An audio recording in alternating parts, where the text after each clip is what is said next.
I hope everyone is having an amazing day today. Welcome to my channel. Let's talk about it. I'm going to talk some NBA right now, and I want to bring up Giannis Antetokounmpo and the Milwaukee Bucks and their coach Mike Budenholzer. They're having a terrible playoff series against the Miami Heat. They are down 3-0. They're facing a deficit and getting swept out of not just the playoffs, the NBA bubble in Orlando. And the Greek Freak is not looking like the Greek Freak, and we're not talking just about his first quarter in Game 3, his rolling of the ankle. So he's actually questionable for Game 4. But we're just talking about a player that, top dollar, max player, defensive player of the year, likely be was a two-time league MVP back to back. He has game, but the problem is when it matters the most in the playoffs, he comes up short. And he looks good usually in the beginning. He got the muscles, the rebound, and play. He plays both ends of the floor, the defense and the offense. So, but the problem is he has no jump shot. His jump shot is cold as ice. I think he went 1 for 12 or something like that from outside of the perimeter. He's just not a great shooter, and I think he should just keep pounding the ball. That's the kind of player he is. All that working out just to shoot jump shots. He's like the size of a Dwight Howard, and nobody wants to see Dwight Howard shoot was it 3-pointers and outshot jumpers, right? So, but Mike Budenholzer, I'm not a big fan of this coach. Maybe you guys might be. When he was in Atlanta, I always thought he was mediocre. He was okay. He always had some good talent, so that's what made him look a lot better than what he was. But his coaching schemes are showing now in this series because Miami is outplaying his team and is outplaying him as a person, right? So you have the Heat players, they're all coming up big. They're coming up strong. A lot of the players on the Heat besides Jimmy Buckets are scoring in the double figures. So they're looking good. They're just looking really good, and Milwaukee Bucks really don't know what to do with it. And Giannis from Game 1, the criticism that he's facing besides his non-existent jump shot is his defense against Jimmy Butler. So just at those final minutes and final plays, he just seemed a little bit scared and nervous, and I hate to use the word scared, but he came up short in playing defense against Jimmy. And we seen what happened with that. And Jimmy scored 40 points, and then you got Game 2, Miami won, and Game 3 on Friday they won as well too. So another thing that a lot of people are not even speaking about is we can look at wins and losses, but let's keep in mind too, this is the NBA bubble. So if we didn't have the pandemic, Milwaukee would have had home court advantage. So yeah, they're down 0-3, but maybe they might be up 2-1 because the crowd does matter, guys. Fans matter at the end of the day because they get you going, they get you motivated, and there's always going to be runs, right? In the NBA bubble without fans, there's always going to be those runs back and forth. But when you are playing in front of your home crowd, it just gets you going. And if you're down, that crowd screaming and roaring and screaming MVP and screaming for the players to do well, that takes it up a notch. So I really believe fans matter.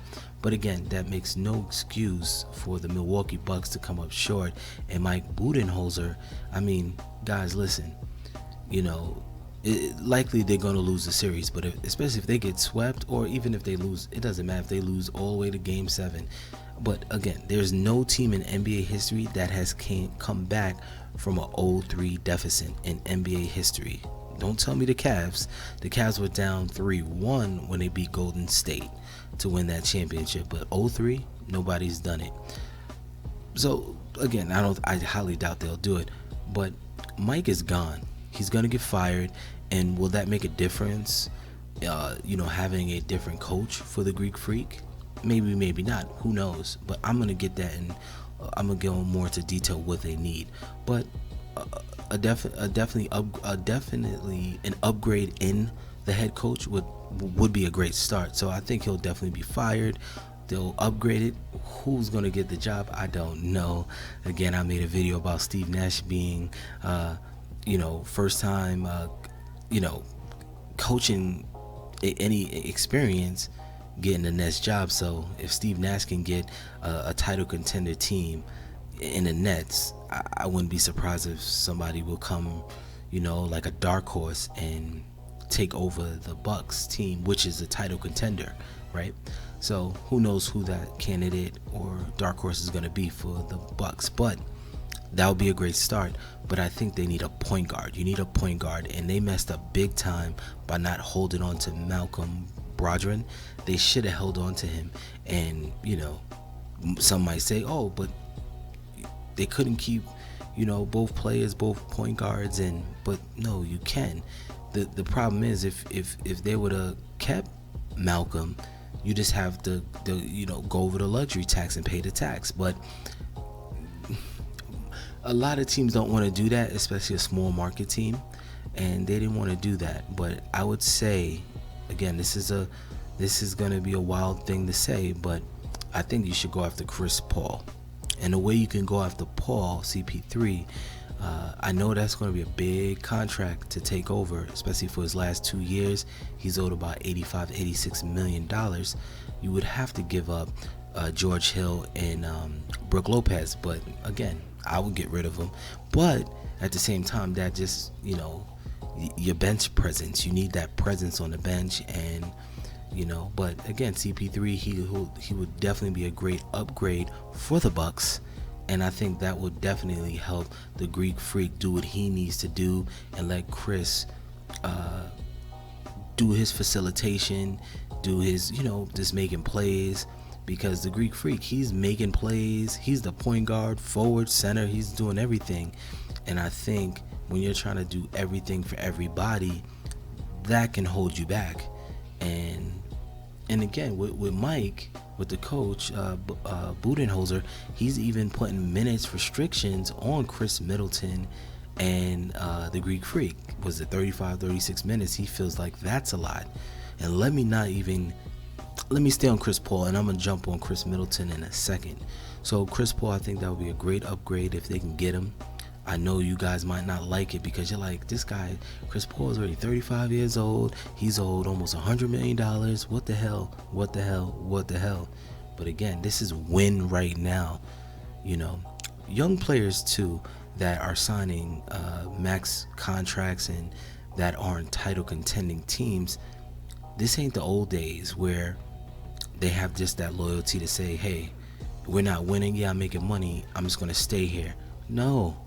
They are becoming like their own CEOs within their own little brand in their business. They're going to make moves. We've seen what LeBron did in 2010, so we cannot be surprised if Giannis can do the same thing. I think he'll stay with Milwaukee, but again, you got to win. You can't just keep getting bounced out the playoffs, especially early in the playoffs, as this year is looking like it's going to be, to a Miami Heat team that we knew were good, but I didn't know they were this good. Like, seriously, Jimmy Butler's good, but he's looking phenomenal, right? So, and we see why Philly, they needed him. But so that's the Chris Paul thing. But to go back on Malcolm Brogdon, I think if he was on the Bucks, this would be a different team. This would be a different team. I like that young guy. He definitely can score. He plays defense. He can facilitate, and I think that would have been good if they would have kept Malcolm. I'm gonna touch on Chris Middleton right now. I think he's a good player. I think he's very, very overrated. In my opinion, I think he could shoot, but they have him like as a star. Like, they treat him like like almost like a superstar. I think he's good. I think on a really, really good team, he's probably like a third or fourth option. Just what I think of him. I think you again upgrade the point guard position. You got Giannis. Get a new coach, a coach that can definitely push these players and get the job done, because Milwaukee won 60 games in the regular season, and again, they have a player in the Greek Freak that's gonna win two league MVP award, so, and a defensive player of the year at the same year. So I think that's phenomenal in itself. But you got to go after a star, guys. This is a star-driven league, and if I'm wrong, please correct me. It's a star-driven league, but you got to go after the stars. But I'm not a fan of Chris Middleton, and it looks like I'm down in the team, guys. But let's be honest. You're the Milwaukee Bucks. You were supposed to contend for a championship and go to the finals. You were a team to either go to the finals or win the finals this year, and you're not doing either or. So this was definitely a failure for the team, and they need a shake-up. They need a shake-up fast. So tell me what you guys are thinking in the comment section. What do you think about Giannis and his lack of that intensity, that killer instinct that gets the job done? Because in the regular season, he looks phenomenal. He looks great. But in the playoffs, he's missing something. He's missing that dog in him. And I think you guys are seeing it too. And he's coming up short. And it's not unnoticed. So I want to know what you guys are thinking. Am I overreacting about the Greek Freak? Is he just that guy? Like, he's the man? What do I know, right? I really want to have that conversation with you guys. So please like the video, share it, subscribe to my channel below, and I will talk to you guys on the next video. Peace and love.